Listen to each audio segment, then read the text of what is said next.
आणि म्हणूनच मी म्हटलं की जायचं प्रत्येकाची एक वेळ आहेच, पण अशा पद्धतीनं दादा जावा. लहानपणापासून अडचणीत सोसत सोसत मोठा झालेला. त्यांची माझी ओळख खरं म्हणजे पवार साहेब ज्या वेळेला संरक्षण मंत्री पदावरून परत आले मुख्यमंत्री म्हणून, माझ्याकडे हाऊसिंग होतं आणि अजितदादांना आणि अशोक चव्हाण या दोघांनाही पवार साहेबांनी राज्यमंत्री म्हणून त्यांच्या मंत्री म्हणून राहिले. तेव्हापासून माझी त्यांची ओळख. पण पवार साहेबांची जे कन्स्ट्रक्टिव्ह काम करण्याची जी पद्धती होती, लोक जोडण्याची पद्धती होती, ते त्यांची एवढे हातोटे त्यांना ती लाभली होती. त्या भरपूर प्रवास करणं, लोकांशी बोलणं, लोक जोडणं. आणि मग आताच जाधवांनी सांगितलं, विरोधी पक्षीयांना सुद्धा हे विरोधी पक्ष आपले शत्रू नाहीत, दुश्मन नाहीत, त्यांचे आपले फक्त एक मतभेद आहेत. आणि ते मतभेद असू शकतात, ते एका घरात असू शकतात, एका पक्षात असू शकतात, तर राजकारणात का असू शकत नाही, पण ते आपले शत्रू नाहीत, अशी भावना ठेवूनच दादा नेहमी वागले. आणि सगळ्यांनाच त्यांनी मदत केली, सगळ्यांना मदत केली. आमच्यावर तर आम्ही तर स्वप्नच पाहत होतो की दादा एक ना एक दिवस तरी महाराष्ट्राचे मुख्यमंत्री होते. राजकारणामध्ये काही घडू शकतं, होईल. आणि त्यासाठी पक्षाचे आमचे सगळे कार्यकर्ते सुद्धा, त्यांच्या सुद्धा मनात हीच भावना होती.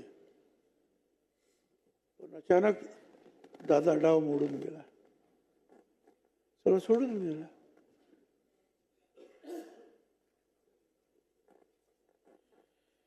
त्यांच्या कामाबद्दल आपण बरेचसे सगळे बोललो, परत काय बोलू.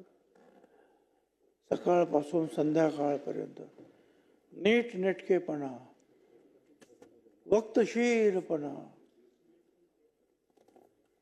अशा काही 2-3 जे काही लोक मला मी पाहिले आहेत. स्वच्छता, बाळासाहेब ठाकरे पुस्तक असं म्हणजे असंच पाहिजे. पवार साहेब वेळेवर जायला पाहिजे म्हणजे गेलंच पाहिजे. अशा सगळ्या गुणांचं जे आहे एकत्रीकरण जे आहे हे दादामध्ये सापडतं.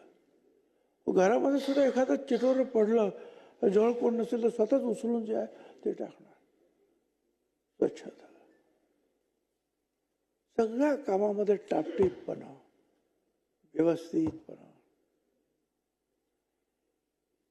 तुम्ही सांगता त्याप्रमाणे कदाचित राजकारणामध्ये बोलत असताना बोलण्याच्या ओघामध्ये काही शब्द जातात, पण दादा त्यांचा मनाचा मोठेपणा असा होता की ते त्याबद्दल क्षमासुद्धा मागायचे, चूक कबूल करायचे की नाही माझं चुकलं आहे, ह्याच्यावर रेटून देत नव्हते ते.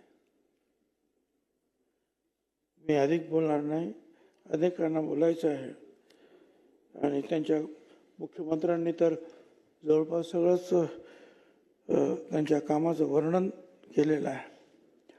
पण एक आधारवड असतो, त्या आधारवडाखाली अनेक लोक उभे राहतात, सावली घेतात. पाऊस पडत असते तर पावसापासून वाचण्याचा प्रयत्न करतो आपण, पण तो आधारवड किती मोठा आहे कळत नाही आपल्याला, आपण लक्षात सुद्धा घेत नाही.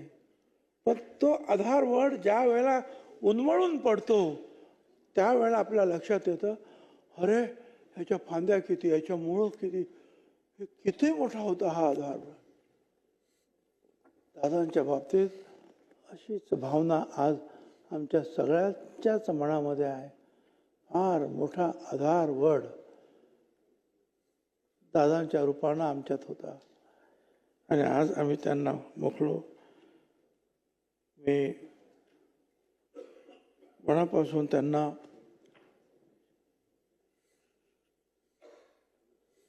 मुख्यमंत्र्यांनी जो शोक प्रस्ताव मांडला आहे त्याला मी पाठिंबा देतोय.